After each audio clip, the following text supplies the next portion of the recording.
محترم ناظرین و سامعین، گزشتہ حلقے میں آپ صلی اللہ علیہ وسلم کے ایک حق کو بیان کیا گیا تھا۔ آج آئیے ہم آپ کے دوسرے حقوق کا تذکرہ کرتے ہیں۔ آپ صلی اللہ علیہ وسلم پر ہمارا ایک حق یہ ہے کہ ہم آپ صلی اللہ علیہ وسلم پر ایمان لائیں۔ ایمان یقین کو کہتے ہیں۔ یقین ایسا ہو آپ صلی اللہ علیہ وسلم پر اور آپ کی کہی ہوئی باتوں پر کہ ہم دیکھنے میں غلطی کر سکتے ہیں لیکن آپ کی بات غلط نہیں ہو سکتی ہے۔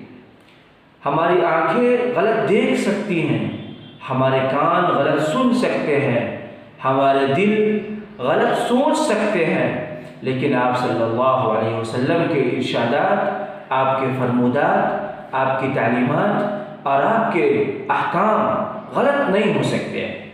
ہمارا یقین اس درجے تک ہو کہ آپ صلی اللہ علیہ وسلم ہمارے نبی ہیں، اللہ کے رسول اور آخری پیغمبر ہیں۔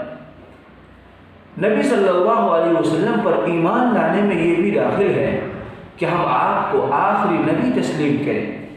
اللہ کے رسول صلی اللہ علیہ وسلم اللہ کے آخری پیغمبر ہیں۔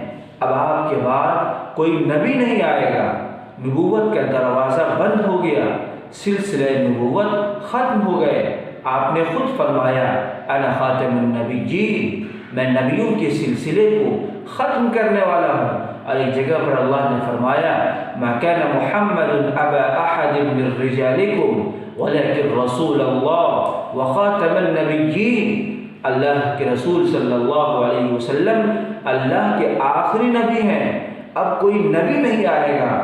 اس لیے ہمیں چڑھتے سورج کی طرح یقین ہو کہ اب آپ صلی اللہ علیہ وسلم کے بعد کوئی نبی نہیں آنے والا ہے۔ وہ تمام لوگ جو نبوت کا دعویٰ کرنے والے ہیں وہ سب جھوٹے، مکار، غدار اور بے وفا لوگ ہیں۔